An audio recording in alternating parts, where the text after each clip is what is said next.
Hello, everyone, and welcome back to the Enjoy English Academy podcast, where every conversation helps you learn.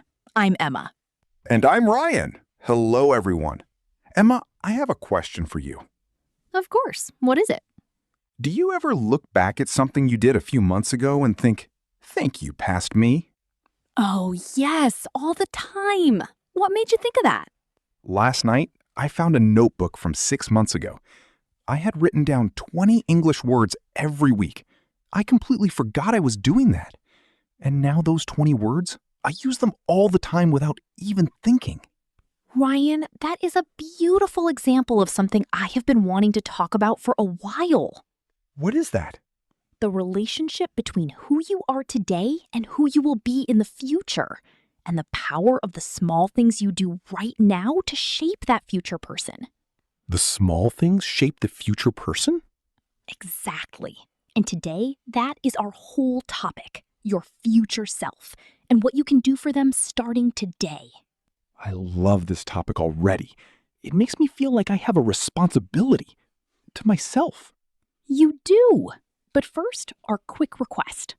Yes, if this podcast is helping your English, please click the like button, subscribe to Enjoy English Academy podcast, and share it with someone who needs a little motivation today. Thank you so much. Every share means the world to us. Okay, let us start with a word. Ryan, do you know the word invest? Invest. Is that about money? It can be about money, but the word invest means something bigger. To invest means to put something in now so that you get something better back later. INVEST. So I can invest money, but I can also invest time? Exactly. You can invest time, energy, attention, effort. When you wrote those 20 words every week, what were you investing? Time. And a little bit of effort. And what did you get back 6 months later? Words that come naturally to me. Words I do not have to think about anymore. That is the return on your investment. You put in small effort every week, and 6 months later, you became more fluent in return. That is investing in your future self. Investing in my future self? I did that without even realizing it. Most people do their best investing without realizing it. The small, consistent actions are the most powerful ones. And today, I want to teach you 3 principles about this. 3 ideas that can genuinely change how you approach your days. 3 principles. I am ready. Principle 1. Small and consistent beats big and occasional. Can you explain that? Of course. Many people think they need to do something big to make a change. I will study English for 5 hours this weekend. I will clean my whole apartment tomorrow. I will exercise for an hour 3 times a week. I have made all of those plans, and I have not kept any of them. Most people have not. And the reason is that big, occasional effort is very hard to maintain. But small, consistent effort, 10 minutes of English every day, 5 minutes of tidying every night, a glass of water every morning, this is easy to maintain. And over time, it adds up to something enormous. Enormous. Like my 20 words every week adding up to fluency? Exactly like that. Let me give you a number. If you improve just 1% every day, after 1 year, you'll be about 37 times better than when you started. 37 times? From 1% a day? From 1% a day. Not 50%, not 10%, 1%. One small step every single day, and the result is 37 times better in 1 year. That number is hard to believe, but I understand why it is true. Small things add up. Small things compound. Compound means they build on each other. Each small step makes the next step a little easier. So the first 10 words I learned made it easier to learn the next 10? Your brain was already trained a little. The next words were easier to learn. That is compounding in language learning. I want to tell my past self that. Keep going. It is adding up even when you cannot see it. That is exactly the message. Your current actions are always working, even when you feel like you are standing still. Principle 1. Small and consistent beats big and occasional. Perfect. Principle 2. Make it easy for your future self. Make it easy for my future self. What does that mean? It means that today you can do small things that remove obstacles for tomorrow. You set up your environment so that tomorrow's version of you has an easier time. Can you give me an example? Yes. Do you ever have mornings where you cannot find your keys and you are already late? Every single week. I end up spending 5 minutes looking for my keys when I am already supposed to leave. What if tonight you put your keys in exactly the same place every time you come home? Then tomorrow's me would know exactly where they are. And tomorrow's you saved 5 minutes and avoided frustration. Tonight's you did something small, and tomorrow's you got a gift. A gift from myself to myself. That is a beautiful way to think about it. And you can do this in many areas. If you want to exercise in the morning, put your gym clothes next to your bed the night before. If you want to read more, put the book on your pillow. If you want to study English, leave your notebook open on the table. Make the good thing easy to start. Make the good thing so easy to start that there is almost no friction. Friction. Friction is resistance, the feeling of something being difficult or annoying to start. Like when my gym bag is in a different room and it feels like too much effort to go get it. Exactly. That is friction. And tiny amounts of friction can stop you from doing good things. So you reduce the friction. Put the bag next to the door. Remove the obstacle before it becomes an obstacle. That is clever.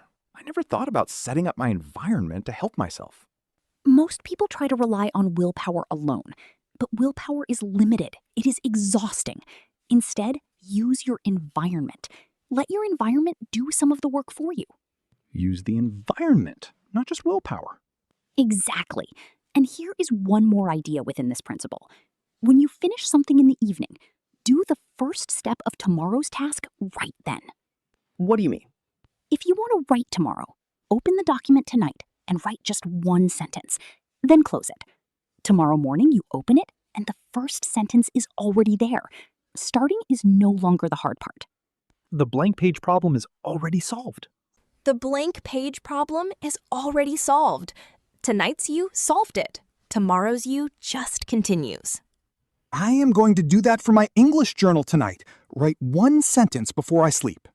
And tomorrow you will be so glad you did. Principle 2. Make it easy for your future self. Reduce friction. Set up your environment. Do the first step tonight. Principle 2 done. What is principle 3? Principle 3. Think in time horizons. Time horizons. That sounds complicated. It sounds complicated, but the idea is simple. A horizon is the line in the distance where the sky meets the ground. You cannot see past it, but you know there is more beyond it. Like when I am on a hill and I can see far away? Exactly. And a time horizon is how far you think into the future when you make decisions. Most of us think in very short time horizons. Will this make me feel good right now? Should I rest now or work now? Should I eat this now or not? I definitely think in very short time horizons. Right now is usually my whole plan. And that is natural. Our brains are designed to focus on the immediate present. It is called present bias. We feel the present very strongly, and the future feels distant and a little unreal. My future self does not feel as real as my current self. That is the core problem. And research actually shows that when people think of their future self, their brain activates in a similar way to thinking of a stranger. Not yourself, a stranger. My future self is a stranger to me? To your brain, somewhat yes. And that is why it is hard to make sacrifices for your future self. You are essentially doing something uncomfortable now to benefit someone your brain doesn't fully feel connected to. That explains so much. It is not laziness, it is just how the brain works. Exactly. And the solution is to make your future self feel more real and more connected to your current self. How do I do that? One way is to write a letter to your future self. Write a letter to yourself 6 months from now. Describe what you hope will be different, what skills you hope you will have, what habits you hope you will have built. And then in 6 months, I open it? In 6 months, you open it, and you see whether the decisions you made over those 6 months moved you toward that future self or away from them. That would make my future self feel much more real because I described them, I gave them a life. You gave them a life. And another way is to simply pause before a decision and ask one question. How will I feel about this choice tomorrow morning? Just one question. How will I feel about this choice tomorrow morning? That short pause shifts your time horizon. Instead of thinking only about this moment, you think about tomorrow morning's version of you. And often, that is enough to make a better choice. Like if I'm about to skip my English practice, I ask, how will tomorrow's Ryan feel if I skip tonight? And what is the answer? Tomorrow morning, Ryan will feel disappointed, a little guilty, and he will have less confidence going into the day. So tonight's Ryan makes the better choice because he can feel tomorrow morning's disappointment before it happens. I can borrow feelings from the future to make better decisions in the present. That is a wonderful way to put it. Yes, borrow the feeling from the future.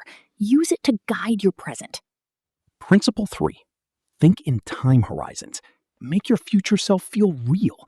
Ask, how will I feel about this tomorrow morning? Perfect. Now, Ryan, I want you to think about something specific. You mentioned that notebook from 6 months ago, the 20 words every week. I want you to project forward. If you continue doing something small every week for the next 6 months, where could you be? If I keep writing 20 words a week, that is 80 words a month. Almost 500 words in 6 months.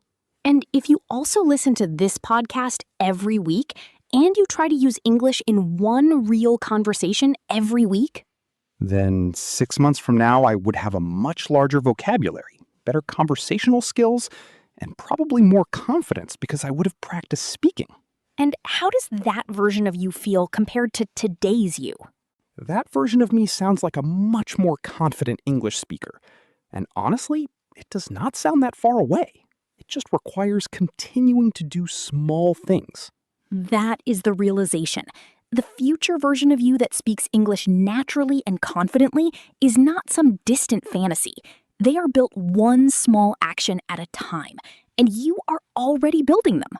I am already building them, even right now by listening to this podcast. Even right now, every minute of English you consume is a small brick in the building, and one day you will look at what you built and you will not be able to believe it started with small bricks. Small bricks. I like that image. A building built one small moment at a time. A building made of small, consistent moments. That is what fluency looks like from the inside. Not one dramatic breakthrough, hundreds of small bricks placed over time. I think today changed how I see my daily habits. They are not just habits, they are investments. They are bricks. They are gifts to my future self. That is exactly the mindset. And to everyone listening right now, you chose to listen to English today. That was a small brick. Maybe you were on a bus or walking or making breakfast, and you chose English. That was a brick. Every listen is a brick. Every practice sentence is a brick. And 6 months from now, a year from now, you will look back and you will not be able to count all the bricks, but you will be standing in the building they made. Standing in the building they made. That is beautiful, Emma. Thank you. Okay, let us do our review before we go. Yes, today we talked about your future self and the power of small, consistent actions. Principle 1. Small and consistent beats big and occasional. 1% better every day compounds into something extraordinary over time. Principle 2. Make it easy for your future self. Reduce friction. Set up your environment. Remove obstacles before they stop you. Principle 3. Think in time horizons. Make your future self feel real. Ask, how will I feel about this choice tomorrow morning? And borrow feelings from the future to make better choices in the present. 3 principles. All of them doable, all of them starting with something small today. And you are already doing it. You showed up today. That is the first brick. The first brick has already been placed. That is all the time we have today. Thank you so much for being here with us on Enjoy English Academy podcast. Please subscribe to Enjoy English Academy podcast. Give us a like and share this episode with someone who needs a little reminder that small things matter. And our question for you in the comments today, what is one small thing you can do tonight for tomorrow's version of you? Tell us below. We would love to read every single answer. We really do read them. See you next time, everyone. Bye. Keep placing your bricks. Your future self is counting on you.